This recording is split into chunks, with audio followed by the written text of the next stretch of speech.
What's up, everybody? Today I'm just reviewing the update patch that's going to be coming out for LawBreakers. I believe it is on the 11th. So, yeah, Monday. I believe that's the 11th.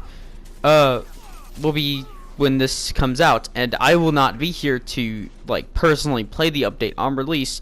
However, I can play the update on that day.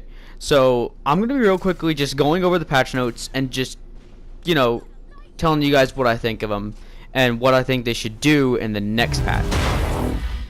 Okay, so I'm going to be talking about the best one last, but we're going to start with the new map variant, which is Promenade at Night. Promenade is the map with the big old sphere in the middle. This is the map right here. This is Promenade, the one that's in gameplay right now. There's going to be a Promenade at Night. I don't know if this is going to be like something that's added into the cycle, if this just randomly happens, if Promenade will change, or if it will be considered like a completely different map, which kind of falls into the last one. So this one's a new feature. It's kick decals cannot be imprinted on the world. So basically you can like kick a wall and your kick decal will be, it's kind of like a spray. Like if you played Paladins, this is like the first one I could think of, but like whenever you would spray, like your emblem would appear. I think this was on Call of Duty Ghosts too. I could be wrong, but like there was like you could spray paint, and yeah, that's what you could do here. You could start a spray paint kind of thing, but instead of spray paint, it's kick decal. So you kick a wall, your kick decal shows up. And then there's a bonus XP tracker. Not quite sure what that is. Shows streaks and bonuses in the main menu. The GIF here shows that it's going to be at the bottom, and can't really read it too well, but it basically just says, let me see. I can't. I think it just says including achievements. I think it's gonna like show you how much XP you need to like rank up, I guess. Now we're gonna jump to map and mode changes. So Blitzball, the radius for the Blitzball shield, which is gonna help a lot right here, is increased from 850 to 1,000. So basically, you can be a longer distance from the Blitzball, and then you'll still be able to run down the shield, which is quite frustrating if you play someone like Wraith. It's pretty annoying. And then increase the contest radius for the battery to 1,000. So I believe that means like whenever like the battery is contested, you can contest it from a longer distance. So like you can contest the score for a bit more. Change the contest area shape from a spear to a cylinder for better contest detection. So basically, instead of it being a sphere, it's going to be a cylinder, so it's easier to contest it. So like you can just jump in and you'll be able to hit it a lot easier. And then I said battery, I think last time for that uplink. It was for the uplink, the contest radius. Okay, then trench, they added a collision to the top of the central zone above the capture point B, so that Harriers can now throw supercharger stations up there. Other projectiles will behave more consistently as well. So I didn't know this, but I guess Harrier Supercharge did not work up there.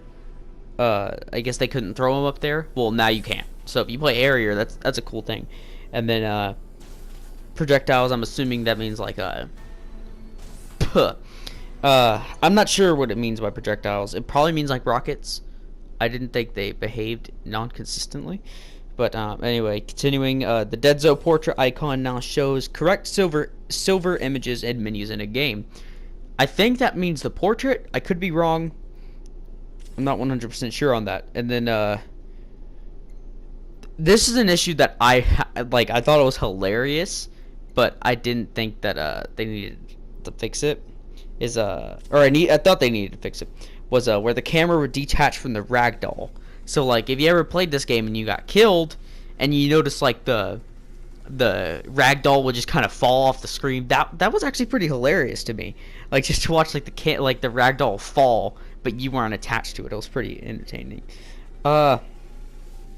Most of this I'm not gonna bring up because it's practically stuff that I don't really want to talk about, like the sound fixings, gameplay. Matchmaking can no longer be entered with an old version of the game, so make sure you update, because if you're still on the first update, you won't be able to play.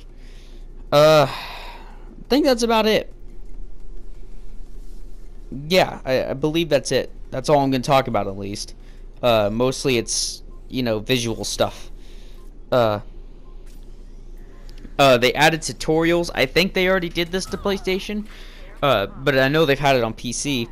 But tutorial section is now available. Videos about roles, maps, and modes. I think this is already added. I think I'm getting to the old patch notes.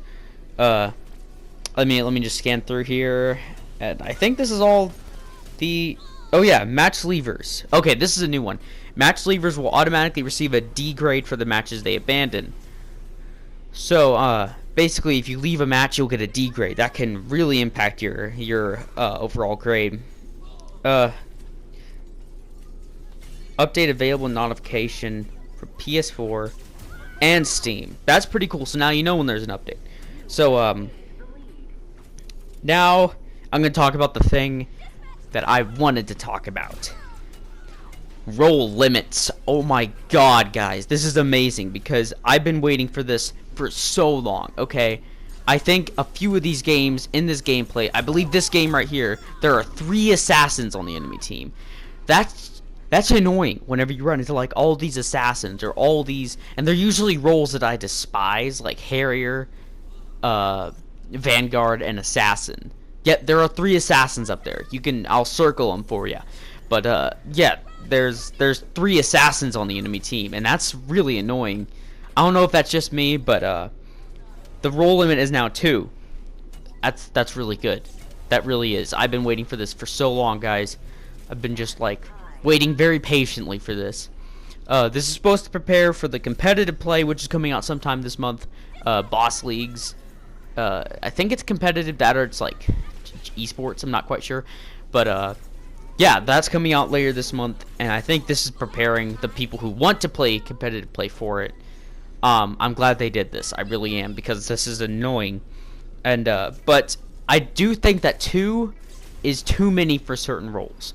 For example, Wraith, you can get away with this. It's not that hard with Wraith. You can deal with 2 Wraiths.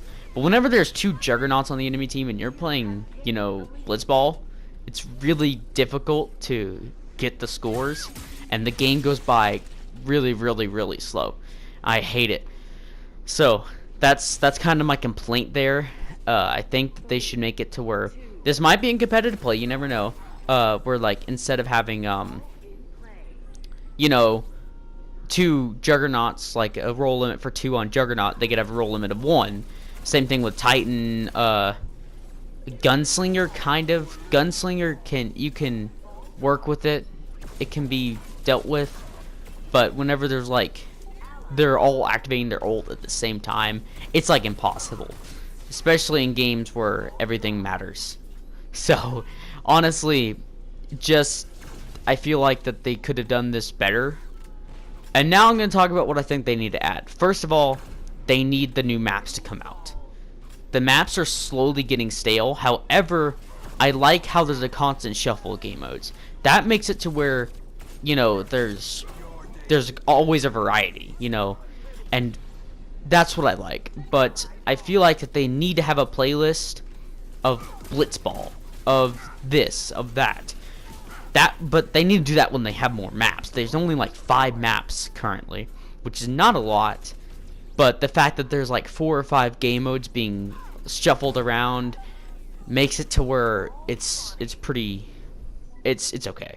So that's cool. I also like how there's no voting feature, but I think they need to add that. At least like you could vote on a mode, because it is kind of annoying whenever you're trying to play a game of like Blitzball, trying to just have some fun with Blitzball, and you end up getting a game of Overcharge, which is honestly probably the most competitive mode on LawBreakers. So that's just my little complaint. And then they need to add competitive play as soon as they can.